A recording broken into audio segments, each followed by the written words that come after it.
partnership with 20th Century Fox, the Global Experience presents The Spread of Islam.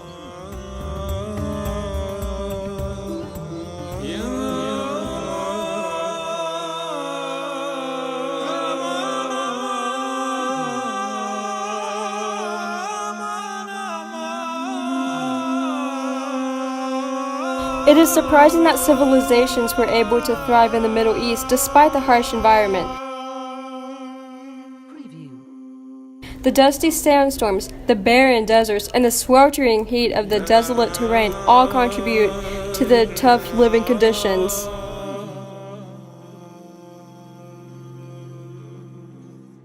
In 6th century CE, the Bedouin people ruled most of Arabia. They were the nomadic pastoralists of the Arabian Peninsula, their culture being based on camel and goat nomadism. They were one of the first few groups to convert to Islam before its tremendous growth.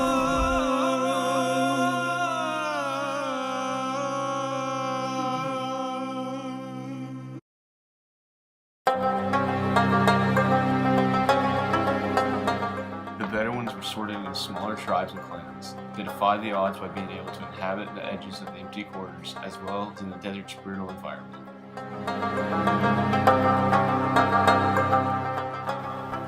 The Bedouins were a very accomplished group of people. In the southern coastal region, they had developed substantial agriculture, cities, and kingdoms that grew in the early days. They even developed trading towns in the rocky regions neighboring the Red Sea, which helped Islam come about.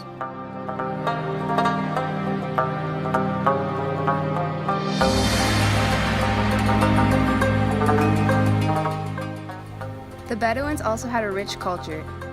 They had towns such as Mecca and Medina, which shaped the culture greatly. They were also concerned about safety, for in order to have thriving cities, the trade routes had to be safe.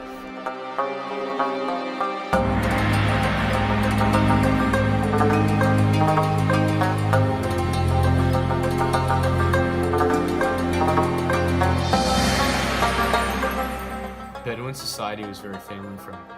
It is based on blood relations. They also share the same cultural aspects, including language and religion with the nomads. They certainly didn't mess around when it came to land and water. If someone was caught taking water from another clan's well, then they could be put to death. Whoa, now that's a little extreme. They sure like death. If someone got kicked out, then that means they were dead. However, although they might have been intimidating, they did not have a meticulously organized society. They agree. They had committees to regulate rules. They also had tribal leaders called sheikhs. These people would have many wives at a time along with several children. The life of a sheikh also consisted of having large herds. Sheikhs would have ideas, which would then be enforced by warriors. However, despite their organization, there were still major flaws in the system. One of the biggest flaws involved conflict. They were not scared to fight if needed, and if one person messed up, they could lead to a major fight. Over time, these conflicts eventually led to the empire's weakening, which made it easier for outsiders to invade. Enough about the fighting. Now we shall discuss their intricate trading systems. Trading was an important aspect of life. Traders would establish small towns and northern cities would become trade routes. Mecca ended up taking over the mountains, which became controlled by the Umayyads and the Quraysh tribe. Mecca mainly focused on bazaars. There was also a truce that united the rivals. Everything changed when the Prophet Muhammad was born in the Quraysh tribe around 570 BCE. He was born into good conditions, but his mom and dad died when he was still a kid.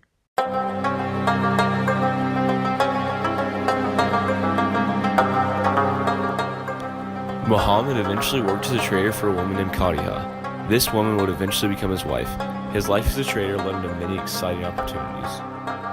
As a trader, Muhammad spread his beliefs and proclaimed a new faith as a prophet to Allah. His teachings and beliefs were eventually written down and recorded in the Quran. Muhammad's following grew from small to huge, and the Umayyad tribe felt threatened by him. He had to flee Mecca and ultimately found a home in Medina. The foundations of Islam grew as Muhammad was able to gain more followers from Arab societies. There were 5 pillars Islams had to follow, including practicing their faith, fasting, giving to the poor, praying, and making a pilgrimage to Mecca at least once in their lifetime. After Muhammad's death, the new caliph for the Islams was Abu Bakr, who was Muhammad's close friend.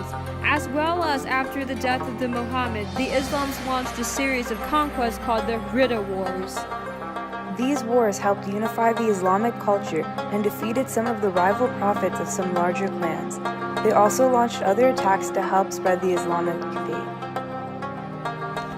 Attacks by the Islams were supported in some cases by people like Copts and Nestorians who resented their ruler's power. These attacks against the Byzantine Empire proved to be very successful. Third Caliph Uthman was assassinated, and it set off a civil war in Islam culture between the followers of Ali and the Umayyad clan. Ali was about to win when he made peace with the Umayyads. This peace was disrupted when Ali's son Karbala was killed. This caused the backers of Ali, or the Shia, to revolt against the Umayyads. Umayyad rule continued for a while. A lot of people converted to Islam, but were not fully recognized as Islam because they were not Arab. These people were called Mawali, and a large population of them helped to spread Islam.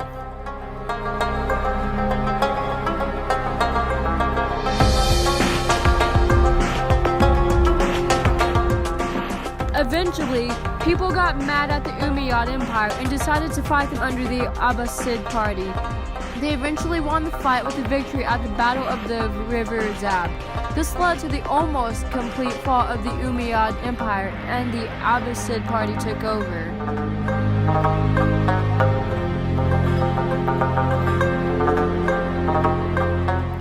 The new dynasty made their capital in the city of Baghdad. Unlike the Umayyad Empire, the Abbasid accepted all converts to the faith, including Mawali. Trade was a huge part of this culture. They used sails called dhows to travel and trade with other civilizations. Islamic learning spread a lot during this time through artistic expressions and much more. Like all great empires, however, they started to have a lot of problems that led to their decline.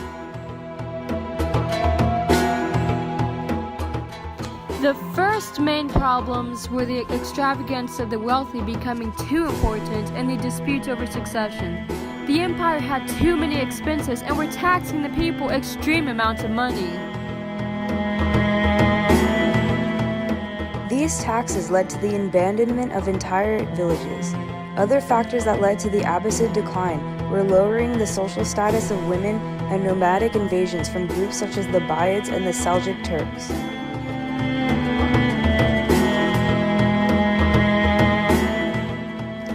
Afterwards, a little later, the Crusades started, which were attacks launched by Western Christians to take the Holy Land.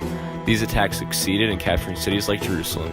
However, later, a lot of the lands lost by the Muslims were taken back by their leader, Saladin.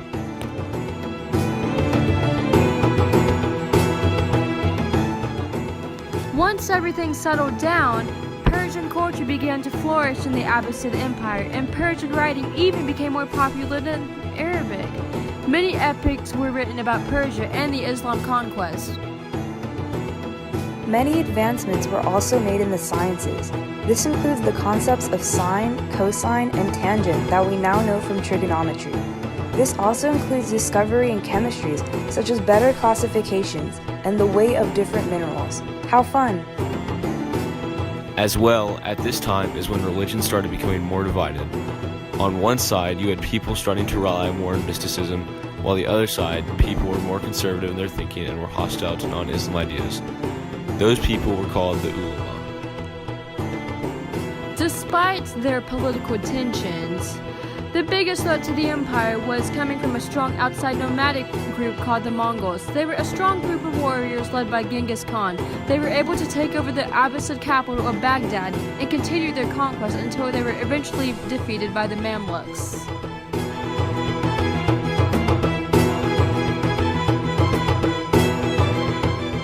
Moving away from all that fighting, we are going to talk about the spread of Islam into South Asia. The first example of this was in India, where the Muslims were bringing their new religion to a group of mainly Hindu believers.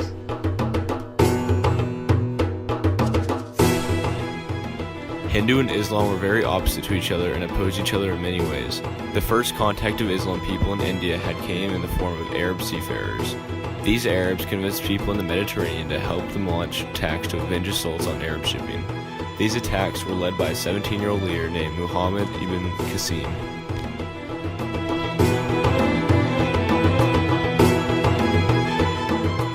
The Islamic culture was still manageable for a lot of civilians in India because of the lower taxes and the fact that the status of Brahmin caste were respected.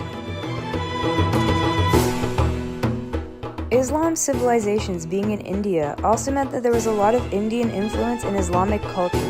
These influences came in algebra, medicine, literature, music, and even the game of chess.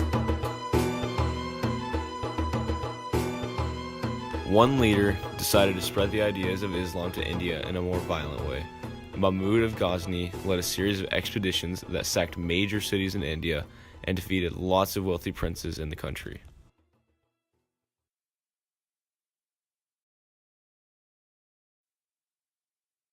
He gave the Muslims a bad reputation, but didn't care because he was driven by greed of becoming richer and richer. Later, new leaders came along and established a capital in India, in the city of Delphi.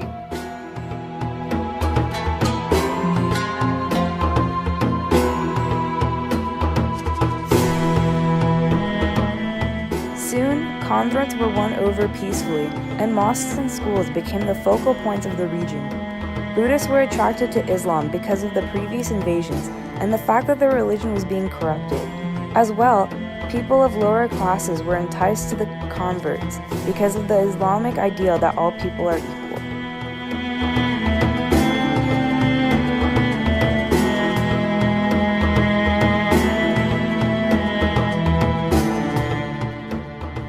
These converts were accommodating peacefully, and other religions like Hinduism didn't have any problems. Muslims were separating from the Hindus but also absorbed some of their ideas.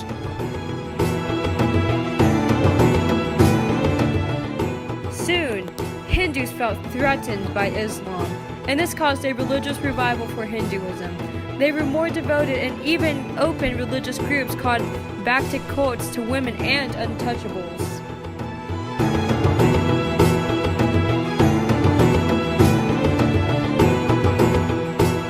Lastly, we'll end by talking about a big contributing factor to gaining converts was Arabs trading throughout the region.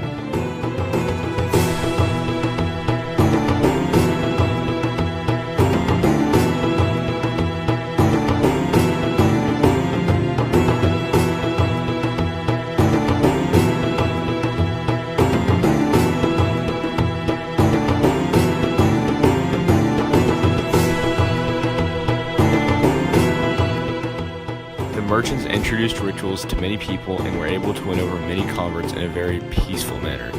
They were able to convert port outposts and empires such as Srivijaya, Malacca, and Demak to Muslim.